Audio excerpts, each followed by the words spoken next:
welcome to all. I'm really happy to give this short presentation, and I would like to thank Ted for inviting me. I was really pleased about this. When I started to learn and use Sociocracy in 2010, I started to look things up in the academic literature. Being a college teacher myself and having done research before, it's a place I go all the time. I'm a scientific, no-nonsense kind of guy.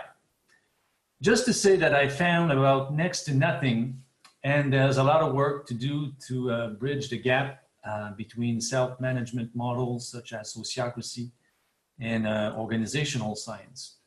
But for me, there was an obvious link that came out of my teachings of human motivation, and this is what I want to share with you today. So many of today's presentation have a practical angle and or applied Sociocracy. Although mine is not practical, my objective is to propose a mindset that any person in a self-managed organization should nurture to make your organization and its people thrive.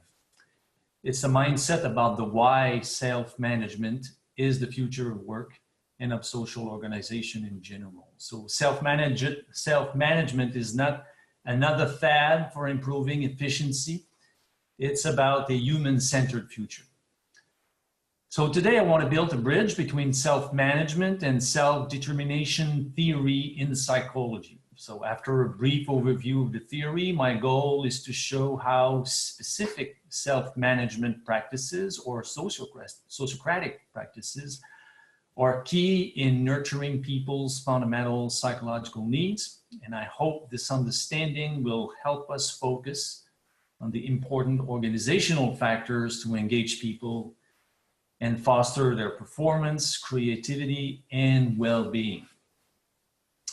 So self-determination theory, right here. So it's a theory of human motivation. It has been developed by Edward Deci and Richard Ryan and refined by numerous scholars over the last 40 years. So last year, Deci and Ryan, they published a book summarizing the theory and its numerous applications in education, parenting, healthcare, sport, work, etc. You also find lots of information on the self-determination website. It's a really rich theory where we found many practical recommendations. So I'm going to call this SDT from now on, self-determination theory. So it has its root in humanistic psychology, and many of its ideas are similar to previous theories in that field. What distinguishes SDT is its strong empirical base, so that its principles are well documented by numerous scientific studies. We are way ahead from Maslow's hierarchy or pyramid of needs.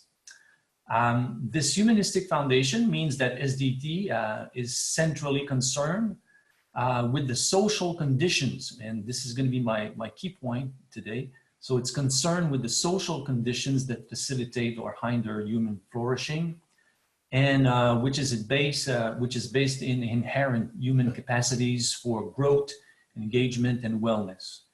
And those capacities are based on the satisfaction of feelings of competence, autonomy, and relatedness. Do I have them all here? Here's the third one. As human and other organisms have certain biological needs, we also have psychological needs. So we need to feel we're good at something, we need to feel in control of our life, and we need to feel we belong. So SDT's approach differ from other approaches about psychological needs. The nonviolent communication approach, for example, because it posits a core set of basic universal needs: autonomy, competence, and relatedness. So that's the first lesson to remember today: a core set of universal psychological needs. Like biological needs will be fulfilled by environmental resources such as water and food, basic psychological needs are fulfilled by a nurturing social environment that allows people to grow and actualize their potential. SDT is as much a theory of human intrinsic needs than a theory of the social context nurturing those needs. So that's the second lesson to remember today. The relationship between the person and the environment is reciprocal and dynamic. Both are constantly transforming each other, either towards synthesis or toward a greater person-environment conflict. So on this slide, it's just like the basic idea. I will add some information over here. So of course, there's the person that's active and engaging in the environment to try to accomplish themselves. And there's also the environment that has a powerful influence on us, feeding our inner resources, or on the opposite, thwarting our resources. So this dynamic between a person's needs and its environment applies to many life's domain, including work. Work can be a place of great satisfaction when it is nurturing our needs, but it also can be a place of great misery when we are controlled, evaluated, and isolated. So before looking into specific work patterns interacting with psychological needs, let's just look at some general principles. So on the left, you have like the three basic human needs: autonomy, competence, and relatedness. So first, let's look at autonomy. So feeling of autonomy are produced by opportunities for self-direction, listening to one's perspective, and psychological safety, rather than control, ignorance, and power over. Second, feelings of competence are generated by tackling optimal challenges, neither too easy nor too hard, by receiving constructive feedback, and by the acceptance of errors. Third, feelings of relatedness are produced by social interactions and a culture that put people at least at the same level as tasks or organizational needs. So to summarize, various features of the social environment will fulfill the psychological needs, resulting in many personal outcomes such as engagement, growth, health, and well-being. Those outcomes have been demonstrated in many studies. So without developing, I just want to mention that people also have learned motivations that stem also from the organizational context. Here's my main point. So self-management models such as Sociocracy have multiple ingredients to build an organizational culture that will fulfill the three core psychological needs.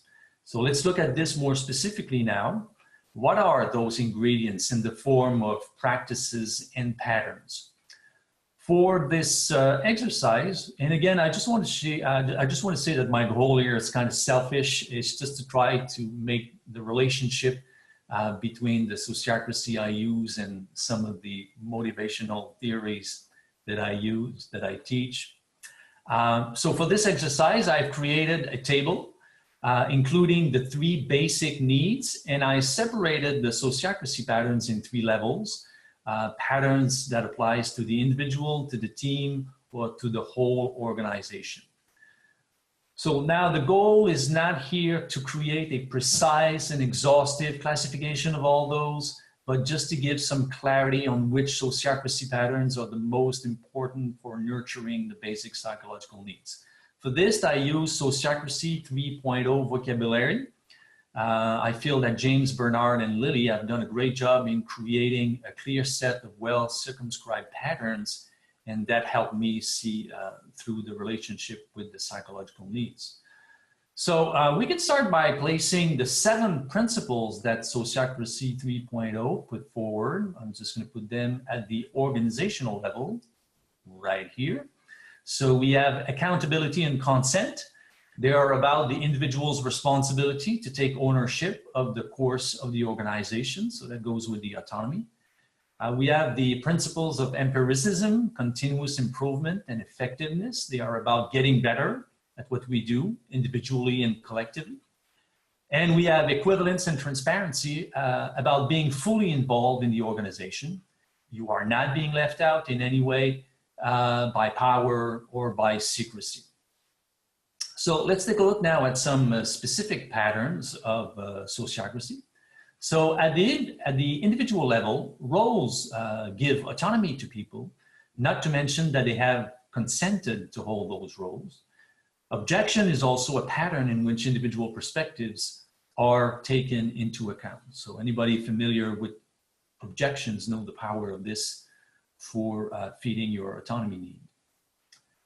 The structure offered by peer feedback and a development plan is completely aligned with SDT theory about the need for competence in getting better. Sorry. Colleagues can provide clear goals, communicate constructive feedback, and a space for errors and mistakes. Also at the individual level, many patterns could be placed for the relatedness need. Agreeing on values makes you align your individual values with those of the organization. Although sociocracy allows circles to make decisions for the whole organization in their respective domain, various means should be taken to include those affected by the decision or evaluation. And finally, double linking allows cooperation with another team than yours. Let's turn at the team level now. Of course, consent decision-making, being rational, invitational, and accepting is a central force in nurturing autonomy. Proposal forming is about looking into the diversity of perspectives brought by each one in a team, and domains make it clear what you're responsible for. On the competence side, I believe that agreements or proposals and evaluations are a major force in growing a sense of collective efficacy, a belief in your team's or your organization's capacity to deliver its mission. And finally, best for last, what are the team patterns nurturing relatedness? Let's put the circle with its capacity to create a cohesion and safety among the members. Rounds are powerful in establishing equivalence and belonging to the team. And being unanimously selected by your peers for a role is a strong validation. So Sociocratic elections are very powerful. I just want to add something now that's going to cover everything. So tensions and drivers. So in Sociocracy 3.0, tensions and drivers are crucial patterns because they help us to attend to all needs at all levels. They are patterns to become aware of our need thwarting. So anytime, and everybody in an organization is kind of a receptor of those tensions.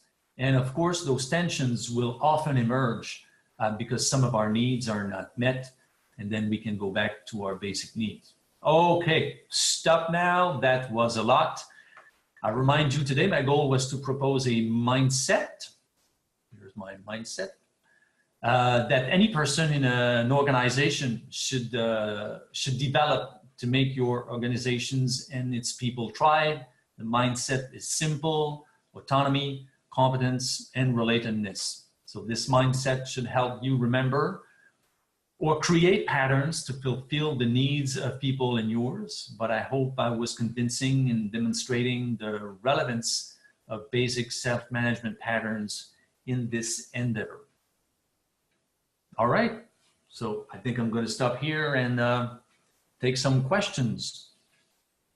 So let me just, what worked well in the previous room was that people actually typed their question in the chat room, and that flowed very well, but feel free to ask your questions live also.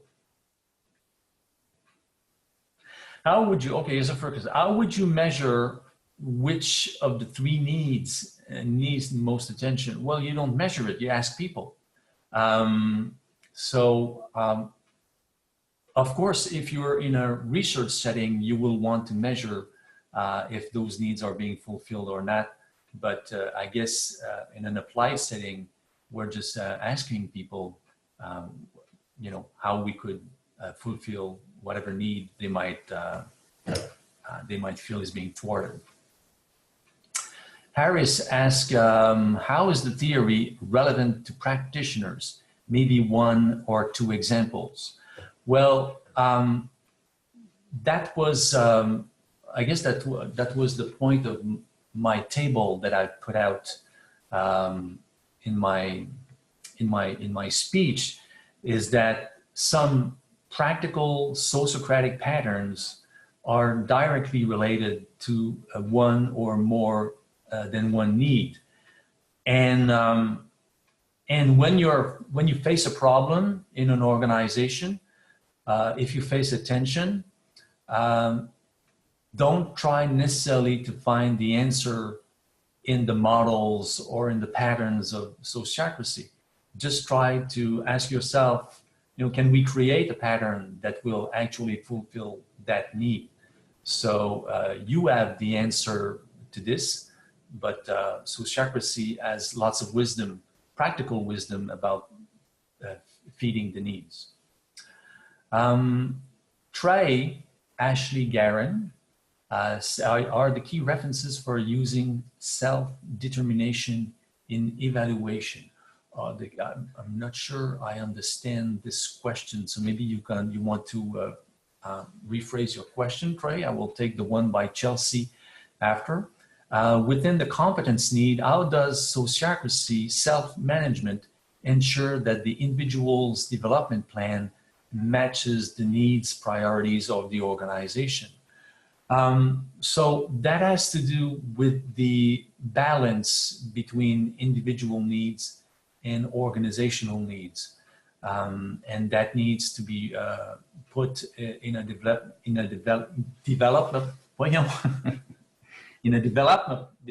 oh, I always have a problem with this word, development plan.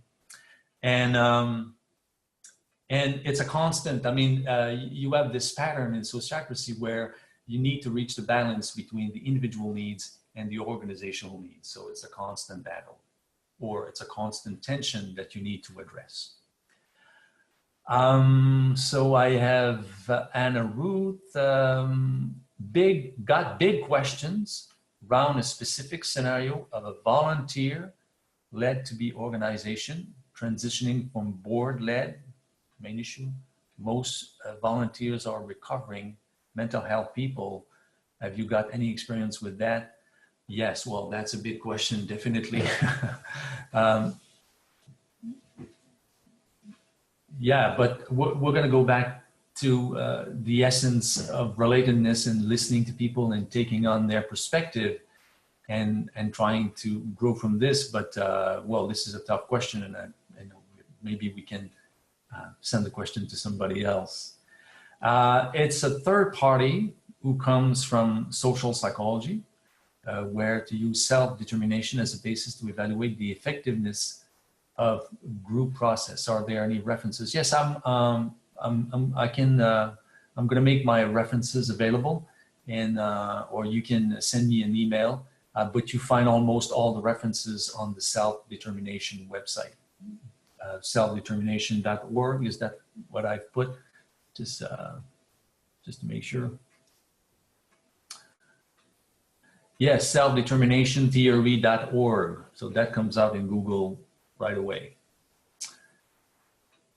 All right, more question. Do you want to open your mic for some discussion? I don't have anything else right now in the chat room. Hey, Denis. Yes, Mukunda. Yes. Can you dumb this down for me? It's been very intellectual for me. Yeah, that's what I was afraid of. Okay. Well, I mean, that's okay. I mean, I can see that from the questions that were asked in the chat that a lot of people relate to this high intellectual stuff, and I'm kind of a more simple guy. And so would you be so kind as to give us a couple examples how you've been able to use your model there in practical examples in facilitating groups, and, yes, and well, how it benefited you? One thing that happens sometimes when you use a model like Sociocracy or maybe Agile, is that somebody will have some kind of tension, and somebody will answer, well, that's not Sociocracy. That's not how it works. Okay, and you should not be in the conversation because you're not part of the circle or whatever. And then what I try to do is that, well, let's go back. Okay, this person has some needs to be included. She has need to relate to whatever happens. And let's start from this instead of imposing the method to whatever the situation. So when you only have, there's this expression, when you only have a hammer, the only thing you can do is to hit on things. So sometimes, so the models you're going to be using are not going to be enough, or they're going to be not applied to your situation. And this is where my message is that take a step back and ask yourself, well, what's needed here? Is it like more autonomy, more self-development, competence, or this person needs to be connected? That's my main message.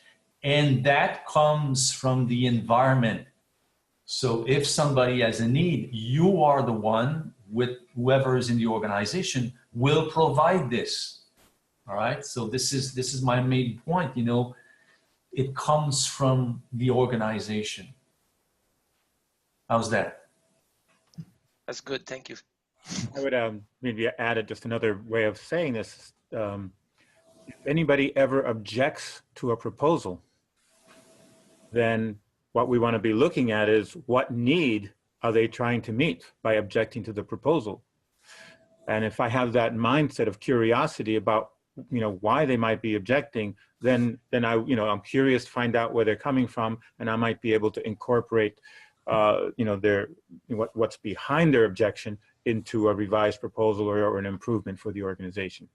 Yes, and like you said, like in the introductory session, Jerry, I guess like in, yes, thank you. The main, there's one more important need there. It's the one for relatedness. It's the one for connection. And especially like in many intentional communities or nonprofit organization, that's going to be the key need. We always need to try to keep the connection and the links with the people.